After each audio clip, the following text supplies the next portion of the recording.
ladies and gentlemen, boys and girls, citizens of all ages. Welcome back to another edition Star Citizen 3.17, and today I wanted to talk about something that originally got me into Star Citizen, the idea that got me to back this project, Squadron 42. Squadron 42, where are you? I've got no earthly idea.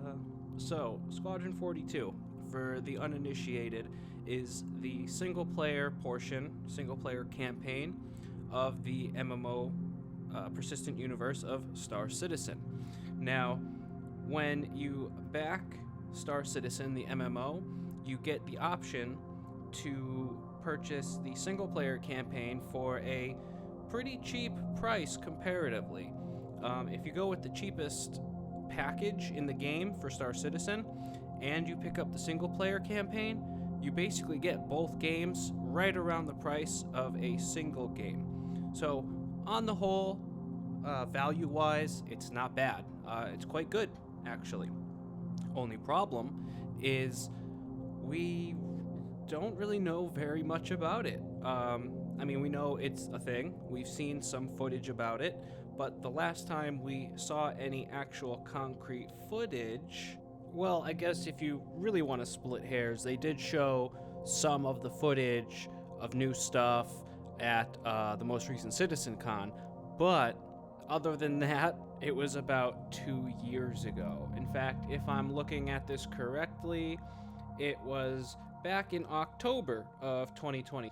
Point being, the reason why I bring up the video or the info from 2 years ago is because that is when we had the first and so far only episode of Squadron 42, The Briefing Room.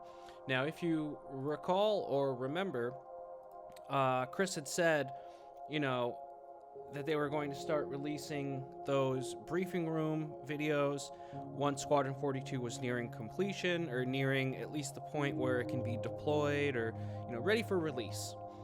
Whether that be in any alpha or beta state, we're still not sure.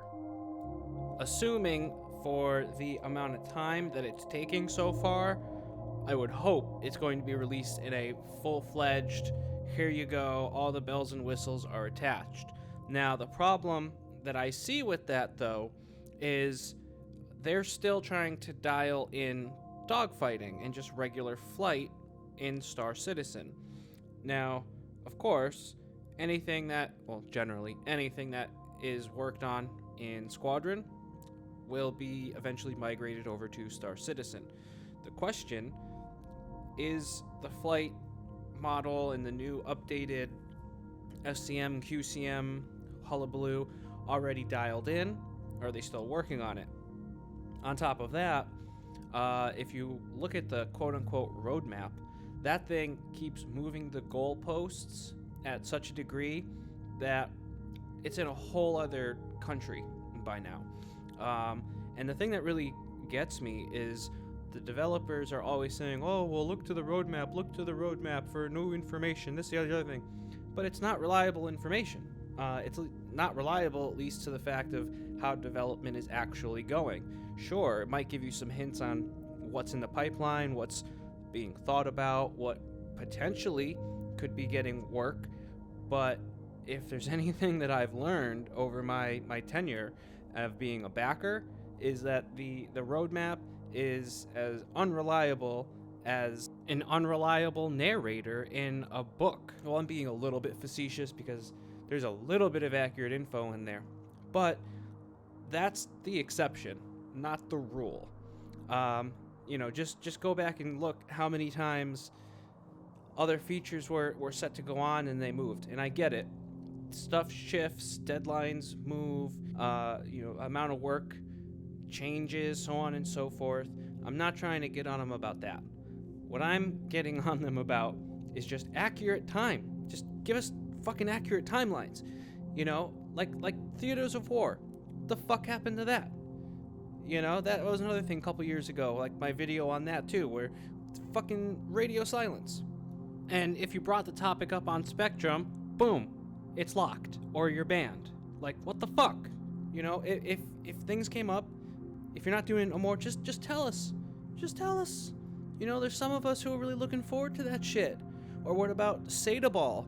Yeah, for the longtime veteran backers. Remember Seda Ball? Pepperidge Farms remembers.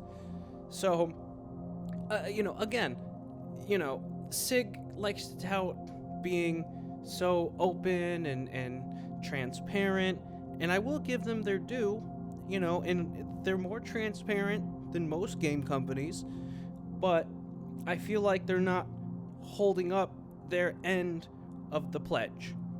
And again, if you're a veteran backer, you know what I'm talking about. The thing that is even extra more so worrying is that this has been an ongoing thing. This isn't some new behavior by SIG or, anything along those lines. And I get it at the beginning, Chris was being very, very optimistic with his timelines, and, that's why they don't give timelines anymore. And I get it, the only thing that's constant is flux, or the only constant in game dev is change, or however the fuck that little saying Jared says goes. But at the same time, you've got to have somebody there taking accountability and setting hard goals and deadlines, and because there's people waiting for this. There are people who backed this back in 2013 that have probably died. In fact, I know of at least a couple. I didn't know them personally, but if I recall correctly, according to lore, that's what one of these spaceports is actually named after a backer who died. Now, that's urban legend, at least at this point, because I can't confirm that, but that's what I've heard, and that was going around pretty strongly. But even if that's not the case, even if they didn't name it, for somebody who died, people have died in the process who have backed. They're never going to be able to play it. And although it is at a state currently where Star Citizen can be played, why not release some of the early missions? Start to piecemeal them out. Let's beta test these bitches. And considering it works fucking so well for Star Citizen, I could only imagine it would be a nice little boon, nice little shot in the arm to their finances to start releasing episodes or chapters of Squadron 42. And another thing, they originally had slated the Squadron 42 release, or at least the start of the release, back in 2016. Remember, Answer the Call, 2016. And I get that from then to now, the game has changed drastically. They were only planning on doing not fully traversable planets and such. So I'm hoping that in Squadron, when we go to, a planet like on the demo that they showed with the outlaw base, maybe that whole planet will be traversable and we can just fly around. There's going to be all sorts of cool little Easter eggs. I'm hoping that's the case, and that's why it's taking so goddamn long for this to come out. There's a lot of puzzle mechanics and such that have kind of been showed off that didn't come in either at all or until a good year and a half, almost 2 years later. Look at the cutting mechanic that was in the Squadron 42 demo. Still not in. They showed another one with the little power cells where you pick them up, the little batteries, put them into stuff. Still not in Star Citizen.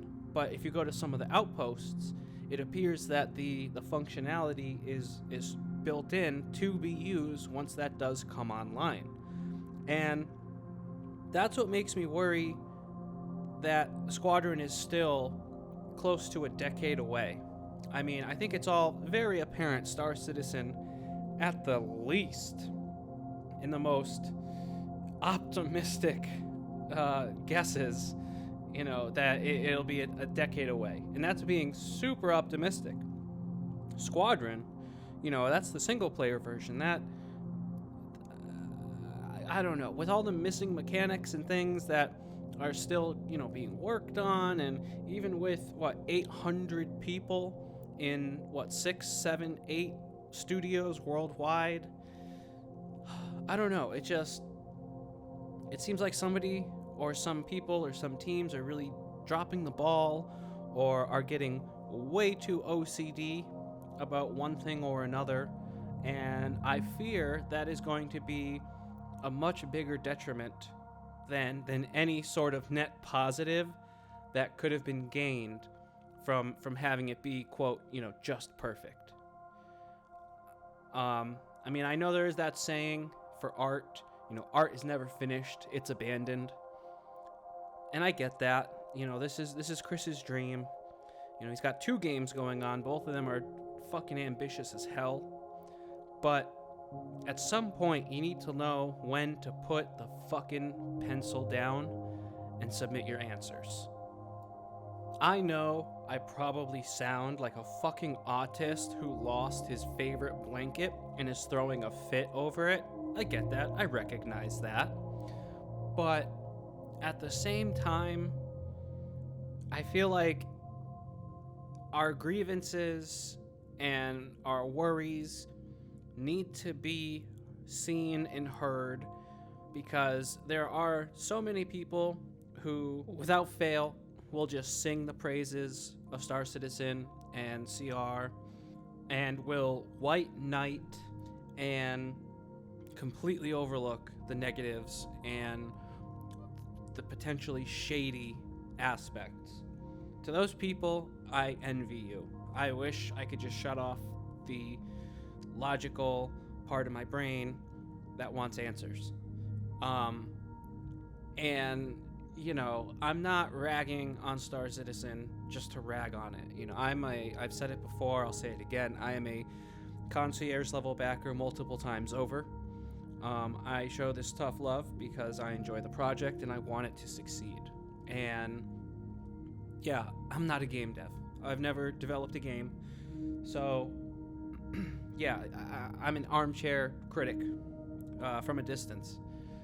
But at some point, something has to be said to try and light a fire underneath somebody's ass to get them to send it out, to be like, all right, guys, look, I know we want this pixel to be blue and it's green, but I think it'll do for now. Let's get this out there and let's see what people say about the mechanics and, really dial it in and get it to where it needs to be. But other than that, I think I'm going to leave the video here.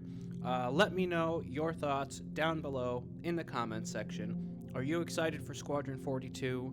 Are you more interested in Star Citizen? Could you give a flying fuck where and what happens with Squadron 42? Let me know.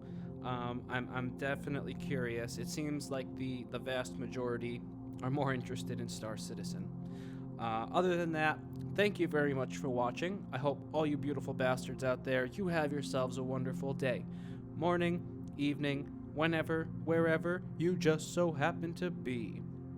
This has been Will, Daylight Gamer, signing out. Love, peace, chicken grease.